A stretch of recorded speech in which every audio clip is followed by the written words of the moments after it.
We're going to get started here. I'm going to jump into a few housekeeping items. So if you want to just go ahead, and we're going to jump into the next slide here. I do want everyone to be aware, and you might have seen my messages in the question box and in the chat. So please note that this will be recorded with audio. So if you are worried about taking notes or anything like that, don't worry. You'll have a copy of the slides and the recording in your inbox later today. And you'll also be able to navigate to the Local IQ or WordStream YouTube channels, where we post all of our past webinar recordings in case you want to catch any of our past webinars as well. Also, so that's why we said to check your inbox for the email later today. And I want to make sure that you're all comfortable using the question box feature, which again, really great to see that everyone is, because I want you to feel like you can ask me questions as we dive into the content today. And if you have any questions, thoughts, comments, let me know. And as you know, if you've attended any of our past webinars, we've done some really in-depth Q&A sessions. So be sure to stick around for that too. It's kind of a unique experience where we can answer your questions in a one-on-one setting.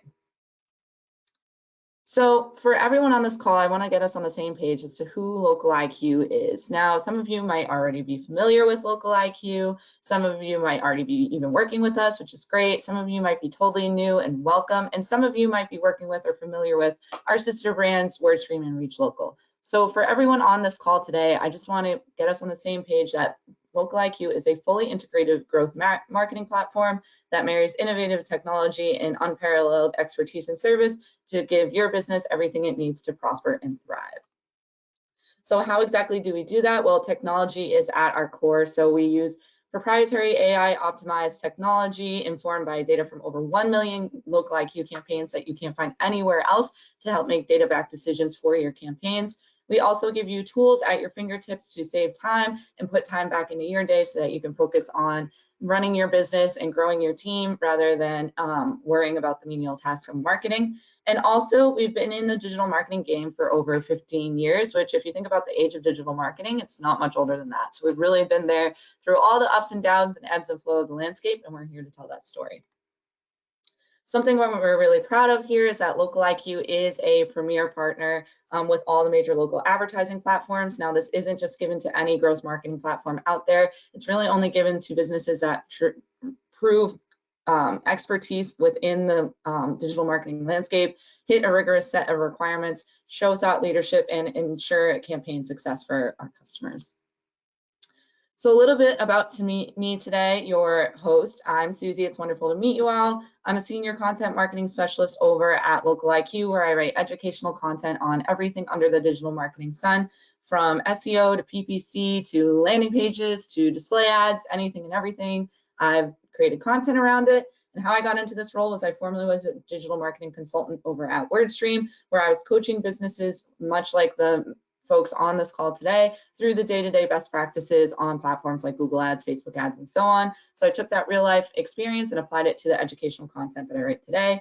A little fun fact about me is I'm based out of Boston, Massachusetts, and I actually just moved to Salem, Mass, which is a super historical town up here, and people love it. It's, you know, super popular area around Halloween time, so looking forward to that.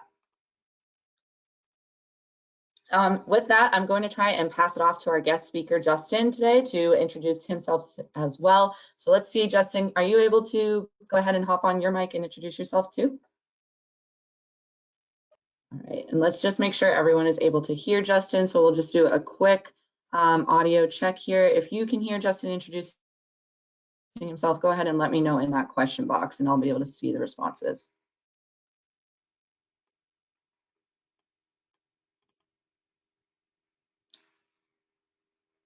Just want to make sure that Justin's audio is working. Justin, just go ahead and give us a hello here.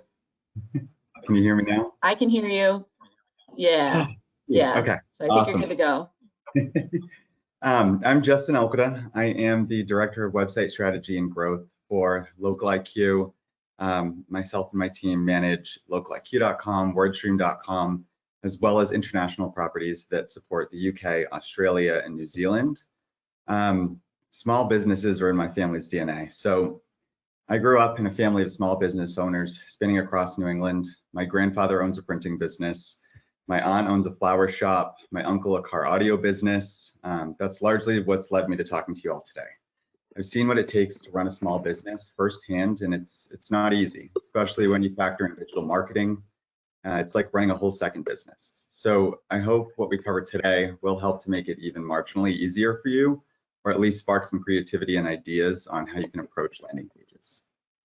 And like Susie, I am also based in Boston. Awesome. Thanks, Justin. Super excited to hear what you have to say today. It's an honor to have you on. So with that said, I do want to cover just everyone on this call to be aware that you should definitely be following us on social media if you want to attend any of these future webinars. We share out events, articles that businesses should be aware of, any sort of platform updates that advertisers should be aware of. And if you ever want more time to spend on any of the topics that we cover here, because this hour is going to fly by, be sure to check out the blogs on the LocaliQ and WordStream websites. Really common question we get asked on these webinars is, where can you learn more? Where can you learn more about LocaliQ and our offerings? Where can you learn more about the topics that we cover? Definitely our social media pages and our website is the way to go.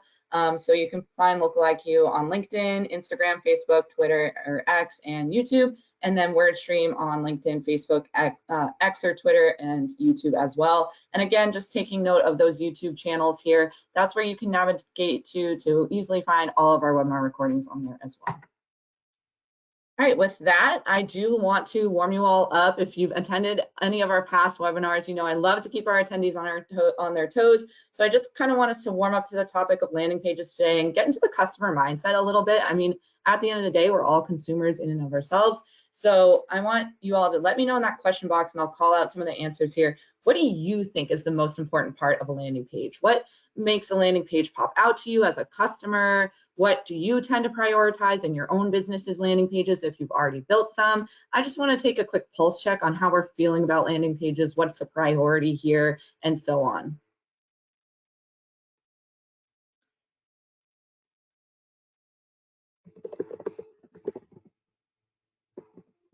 Let's see, we have Bridget saying call to action, Lizzie saying the CTA, Colleen saying copy, Megan saying call to action, David saying outlining possible next steps for sure, Amanda saying including keywords for sure, Lane says the headline, definitely understandable. Let's see, Laura and saying the consistent messaging for sure, some people saying the hook for sure, Amanda saying including some promotions, definitely important. Jacqueline says capturing the audience's interest for sure. Bonnie says including a name, some photos, maybe a mission statement, definitely. Christy says even easy navigation, super important. Cassandra says SEO for sure. Tons of different responses coming in here. I wish I could call out all of them, but thank you for participating in that pop quiz. But as you notice, I didn't call out a lot of the same answers. I think everyone kind of has a different perspective and different priorities when it comes to their landing pages. So while we talk about some general best practices here today, think about how it could be applying to your specific and unique situation. I know everyone on this call is at different levels in their marketing, and that's totally fine. We're going to make this presentation friendly to all of that. So this is a quick agenda of what we're going to cover, just an intro into landing pages, how to build out landing pages for conversions, and then Justin is going to walk us through some landing page examples. So just to quickly intro the topic of landing pages, I love to warm us up with this image here because landing pages have definitely come a long way, as we can see here on the right. It's pretty funny. I mean, it's not we definitely have, I think, all our own thoughts about this landing page, not to knock this page if it's still out there somewhere, but there's a lot going on here and a lot that we could probably pick apart. But as you could probably imagine, some of the pages that you're familiar with seeing on the web today, we've definitely come a long way. So let's talk about the actual definition of a landing page and how it differs from your business's website. So a landing page is a standalone kind of like page specifically created for a campaign. So for example, if you were to create a landing page for a search ad, you know, you would do it for a specific search ad offer, include a clear call to action, and have it, it's basically like an action-oriented page. And then ideally you would have a thank you page to follow that landing page once your potential customer completes that action. So why are landing pages so important? Why aren't you just leading them to like your business's website homepage? Well, personalized landing pages can increase conversion rates exponentially. So as you can see from that stat on the screen, if you want to increase your conversion rates, you definitely want to go ahead and have a customized landing page for your campaigns. So there are a few different types of landing pages. Here's an example of a lead generation landing page. Pretty popular for service-based businesses, popular for B2B businesses, but really any type of business, even e-com, if you have like a longer sales cycle or something like that, could benefit from a lead generation page. And basically that's where you would try and collect information from your visitor in exchange for, you know, whatever your potential offer might be. There's also another type of landing page called a click-through landing page. Click-through landing page is you consider as almost like a secondary step before they finally convert. So again, like joining now or signing up, creating a booking or something like that.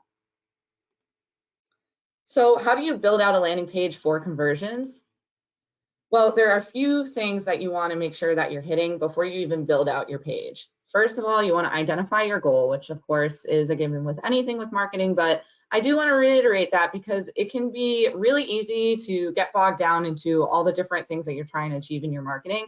But at the end of the day, you kind of want to focus in on one specific goal for your landing page because you're trying to get someone to complete an action. So you want to make that as clear as possible. Also be thinking about who the audience is, how can you speak to them best, and I know it sounds silly, but really sit there for a second and picture that ideal person in your mind. Who is going to visit that page? What kind of device are they using? What time of day might they be visiting? You know, where are they coming from? What is their interest? What's their lifestyle like? You know, what are they trying to get out of it? Really try and get into their mindset, but get in their shoes to understand how to best speak to them. And I did kind of allude to this in this last part, but again, just knowing how your landing page is going to be used, what campaign it's going to be connected to, whether it be from a search ad, a display ad, an email campaign, or whatever it may be.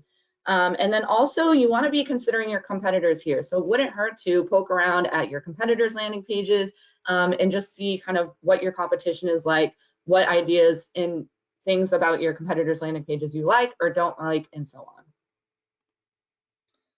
So here's how you can write some great copy for your landing page, because ultimately that's one of the most important parts, because you need to make it you know, punchy so that people know exactly what they're trying to get and they're enticed to take an action with you.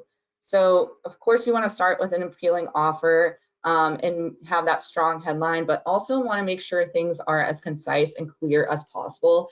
Something I really stress with landing pages is that landing pages are, you know, people are going there and you want them to complete an action, right? So you need to make that as clear as possible that they are supposed to take an action on that page, right? Because it's serving a different function from other parts of your site, like your blog or your homepage, where people might be just gathering information. But at the end of the day, if someone's clicking through to this page and you're paying for that click, maybe if it's from an ad campaign, then you want to make it worth your while and make sure that they know that they're supposed to take an action and kind of help, you know, your customers guide them to pre-qualify themselves to take that action.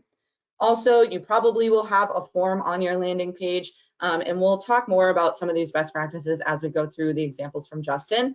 But again, you want to have that form on there, just making sure that ideally, normally the optimized number of form fields is like 4, which I know is not a lot, but if you can shorten that form as much as possible to make it quick and easy for people to convert, that'll be really important. And then again, the thank you page can also be really important as well. That's how you can boost conversion rates a little bit more in a few ways, right? You could have them complete a secondary action after they hit your landing page.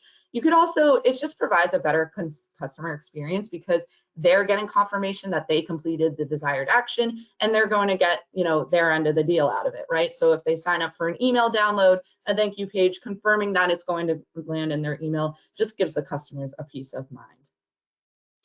So as we're optimizing for conversions, again, here are a few other key things to take away here. Making sure that you have one clear goal, one CTA, you know, don't overcrowd it. Don't confuse your users with multiple different actions. If you have to have a ton of different actions or a ton of different goals on one landing page, then that's probably a sign that it necessitates you to build out multiple landing pages and split out the campaign. Making sure, again, it's clean and organized, and not even just, you know, to make it more visually appealing, but as some of you called out in that pop quiz, you know, making sure it's easy to navigate, making sure it looks good on smaller screens, on a mobile screen, you know, things like making it concise and clean and organized are going to help with that. Trust signals are also huge here, so using any sort of reviews, social proofing, and so on. Making sure that you're testing your landing page before you go live.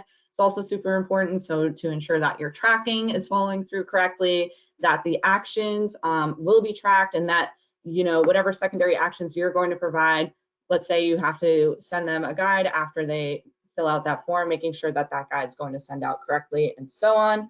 Again, I already mentioned optimizing for mobile, which is a huge thing, especially in 2024.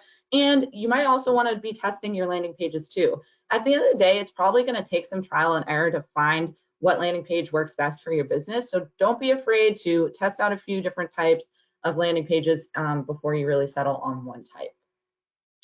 So with that, we're going to walk through some landing page examples and learn a little bit more about the landing pages out there, what our available options are, what's looking good on a landing page. So I'm going to hand it over to Justin. Justin, if you want to come back on, unmute your mic and let us know that you're ready to walk through these examples. Can you hear me? Yes, we're good to go. Perfect. All right, let's start with ExpressVPN. So this landing page uses clean, simple design and messaging that will resonate with any visitor. All you really need from a VPN is for it to work. So the selling proposition is really easy to understand. They present an exclusive offer for 3 months free. Notice the capitalization of free to make it stand out. They have a 30-day money-back guarantee, so you know you're not locked into a contract. And their CTA, while it is long, is exactly what they need to help promote conversion. I actually converted on this landing page, so the last one, big ExpressVPN user. But for Wix, let me start by saying in no way is this Wix design easy to achieve. It's less about the design and more about the approach. So they're not afraid to take risks. They've done so in a really creative way here. Not only is it nice to look at, but there is a CTA to start now that appears throughout the page. So it's accompanied by bite-sized information, makes it really easy to follow along.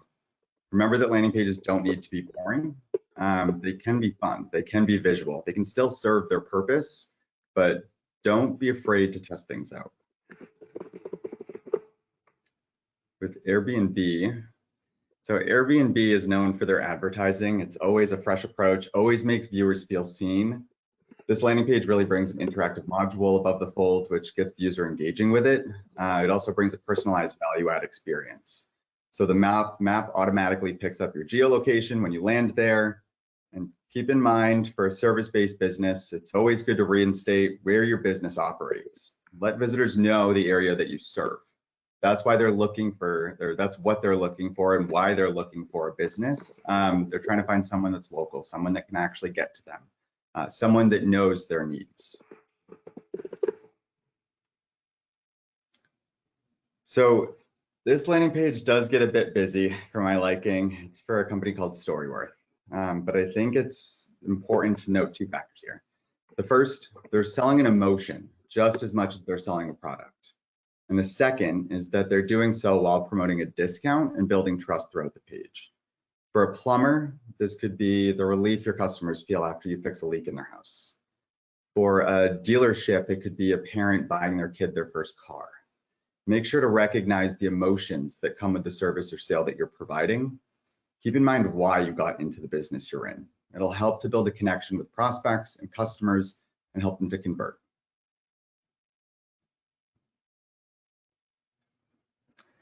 So I have to say, I'm not 100% sure what they're selling here, but the page makes me want to convert. The CTA being request invite promotes this exclusivity, and it feels like you're becoming part of a community that's highly sought after. The info is really easy to absorb. Yes, that's a pun on skincare, easy to absorb. And it's really captivating. So I found that this landing page does a really good job of bringing you in, making you want to be a part of this. And I might actually just fill out the form and figure out what it is.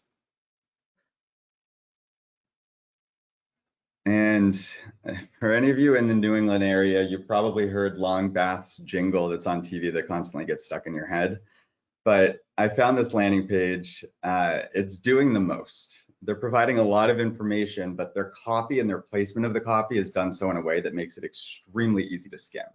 So there's 2 different forms of contact above the fold. There's a click to call button and an estimate request button that opens a pop-up form. They're making it easy for visitors to reach out, allowing visitors to feel empowered to do so. with whatever communication method they choose. They have free estimate in there. They bolded the customizable showers and baths. They included lifetime transferable warranty right in their title there. They're doing a lot here, 50% off installation, but it's all put in different places on the page, which makes it feel like it's not overpowering and allows the visitor to get one piece of information at a time. All right, this is the final landing page. It's one that I created. I'm completely biased on the design and messaging. So instead of saying what I would like here, I'm just gonna call out 2 different points. The first is the amount of copy on the left-hand column. This page started with much shorter copy, a shorter title, less body copy. We tested it, and to my surprise, people wanted more copy there. We always hear now that people don't read. Well, I'm here to tell you that some people do read. We learned that through our testing. And the more copy we included, the more conversions we received. We also started with the form much further down the page. And an image was at the top of the page. It might work better for a service-based business. Let's say you're a bath remodeler. You want an image up there that shows your work. But for digital marketing, it's all really based around these concepts until we make that custom for your business. So bringing the form up helps to provide us with a lot more conversions on this page. It's not to say that that's what you must do when building a landing page, that you should always have a ton of copy, that you should always have the form above the fold. What I'm trying to say is that you should never, you'll never really know how an audience will react to your landing page unless you test it out. Try out new designs, try out more info versus less. See what your audience reacts to and pick up on what customers that come into your location or that you're interacting with on an everyday basis, what they like. Do they want more information in those conversations? Do they want less information? Do they just kind of want to shop on their own? Try different things out on your landing page, just like you would do within your storefront or within a consult that you're having with a potential customer. So just remember these 6 things. Keep it super simple. Make sure that you're concise in your messaging, that you're providing value from the jump and trust from the jump. Make sure that they understand that you know this business better than they do, that you understand this business because you've been in it for a long time, and just don't be afraid to try out new things. We try out tests every day, and some of them fail, a lot of them fail, but it's the ones that actually stick are the ones that drive the business forward.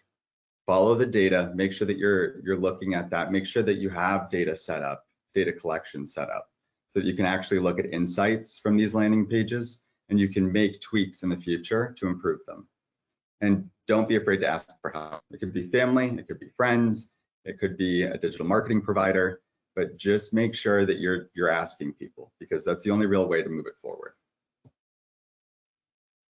Thank you, Justin, for all of that super insightful information. Those were really great examples. I know I learned a lot, and I love just kind of the few things to remember here. And it is true, you're all not in this alone with your last point there of asking for help. There are resources out there, including digital marketing platforms like ourselves, to help you make sure that your landing pages are set up for success. With that, we're going to jump into a few thought starters, like if there's anything that you all take away from this webinar. We want to make sure that for our landing pages to remember the basics, right? It should be purposeful, impactful, and specific. Don't overthink it. Ask yourself, those key questions about your goal, your audience, how your landing pages are going to get found, what your competition might look like, and just kind of base it off that. It doesn't have to be a really crazy layout like some of those examples that Justin showed us, but more the elements that some of those examples included are what make a landing page great.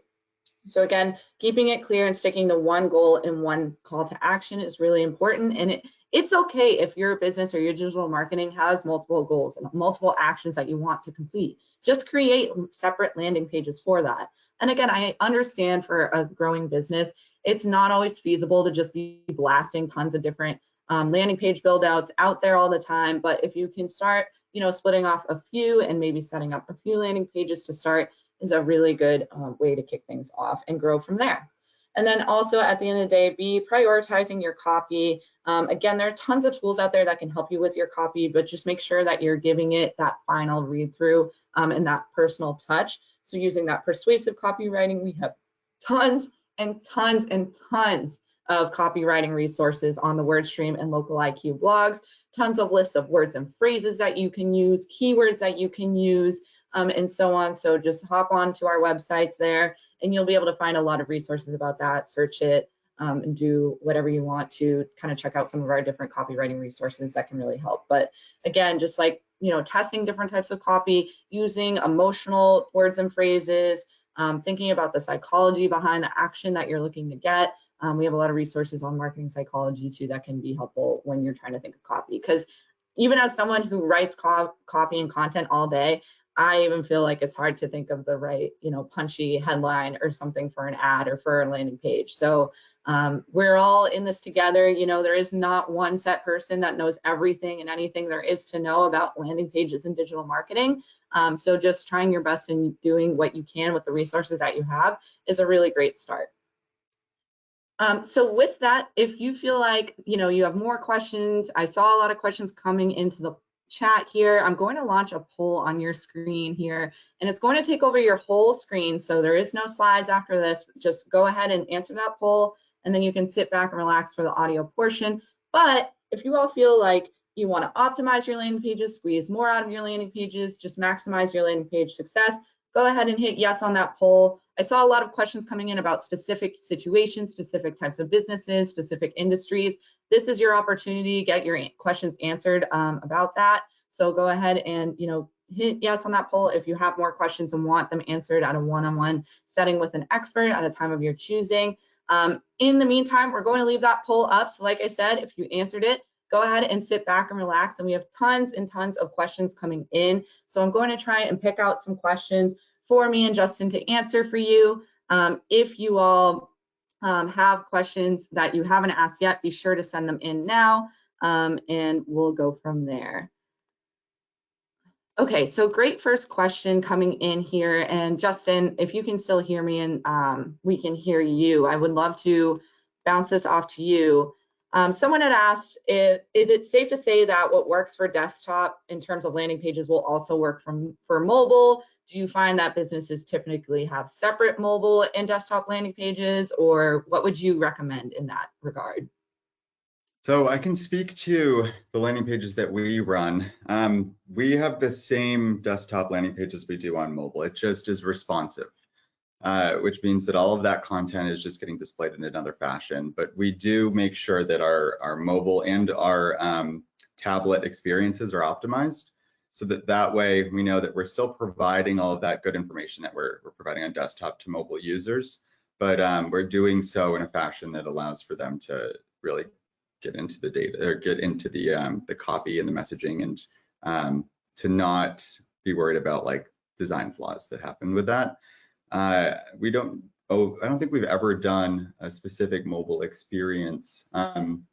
But if you do find that your audience is mostly mobile users, maybe you start there and then you design to desktop afterwards.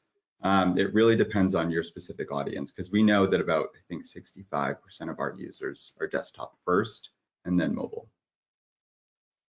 Great answer there, and thanks for that insight. And I love that you're using like our real life examples and our experiences as well. It's a really good point to call out there. One other person, Paris here, asked, is there any difference in building a landing page for maybe like a pay-per-click search campaign versus a paid social media campaign?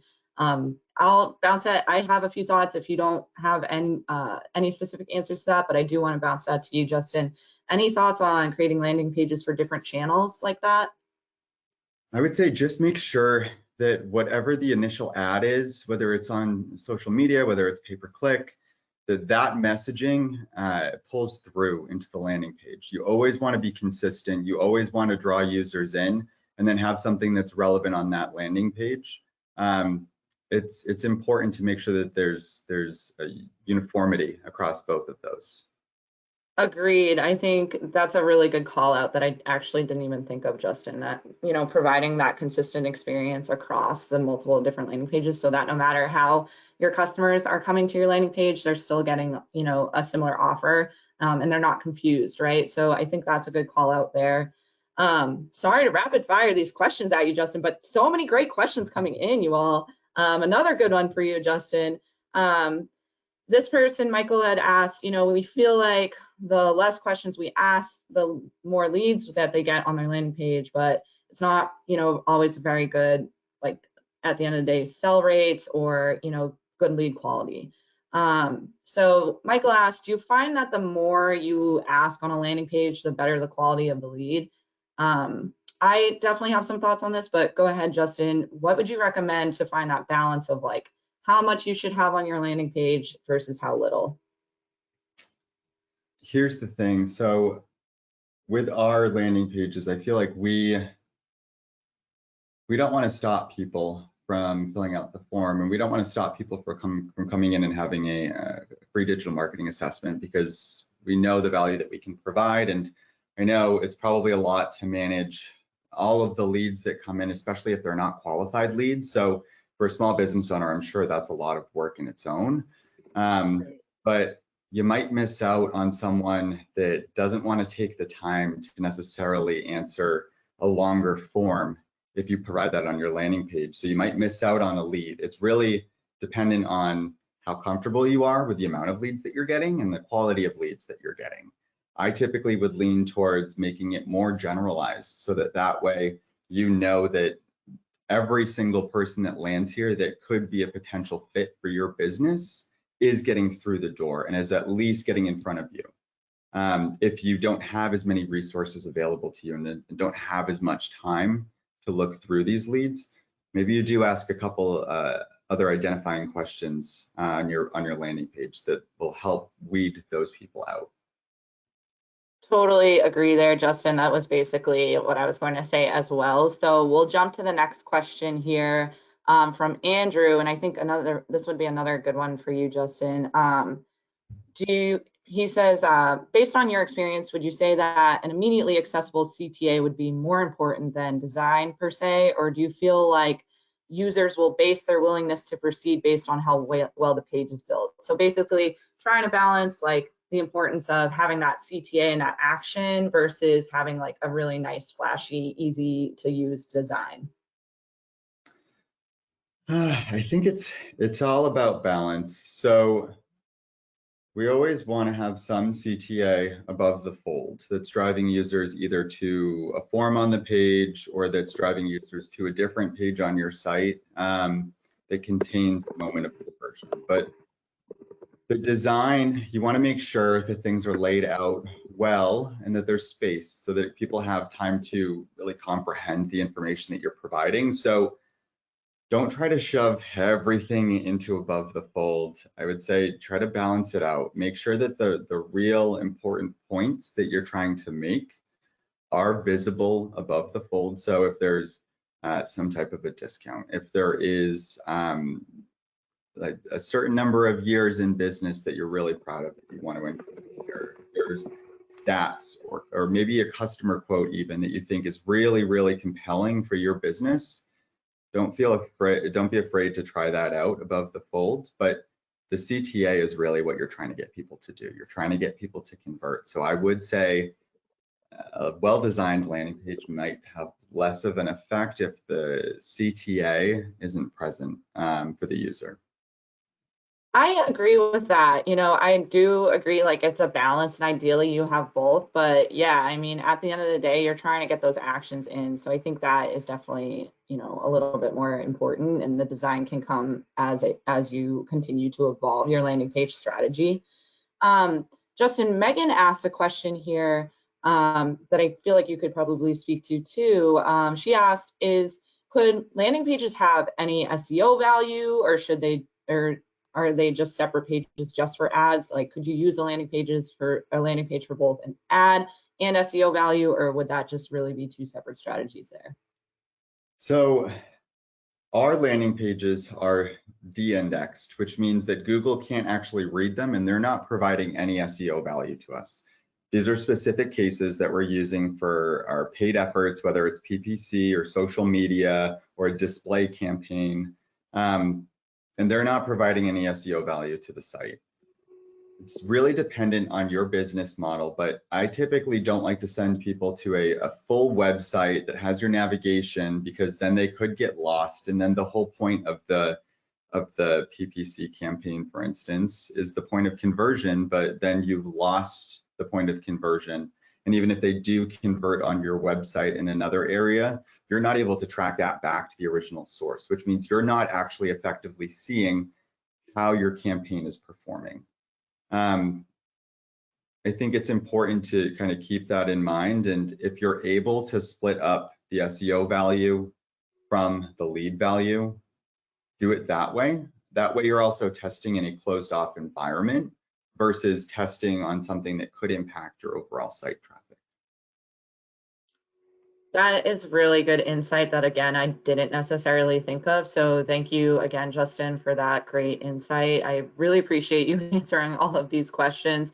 There are tons more questions coming in, but a lot of them I'm seeing are definitely specific to specific industries and more. So I have one more question that I'll go ahead and ask Justin here, but for everyone else that has questions about their specific business model and business industry, their specific scenarios or situations, please feel free to still answer that poll on the screen there. That's really where you can get those types of more specific questions answered in a one-on-one setting.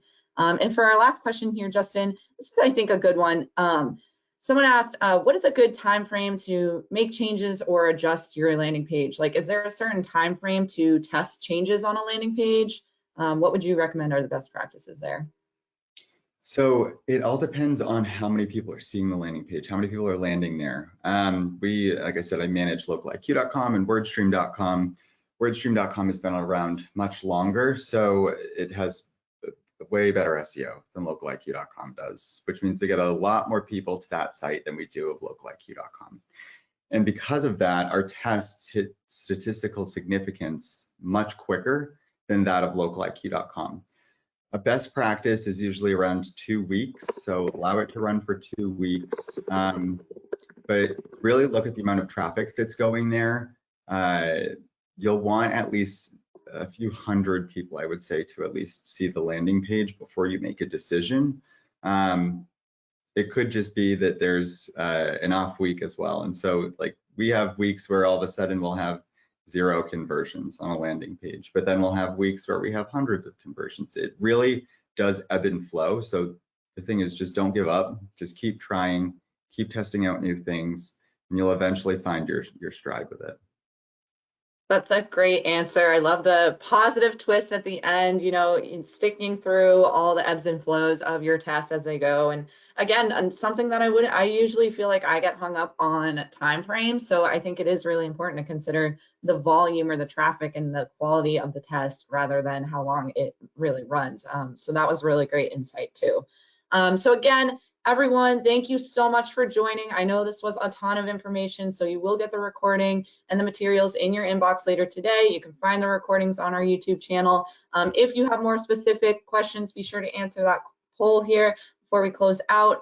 But I know that we really appreciate you all joining. We do these webinars monthly, so we have another one coming up at the end of May, so be sure to register for that. We'll give you all a few minutes of your time back, but thank you so much for joining today. I really appreciate it. Justin, it was an honor having you on and getting your expert insight. So thank you so much, and I hope you all have a wonderful day. Thanks for having me. Thanks, everyone.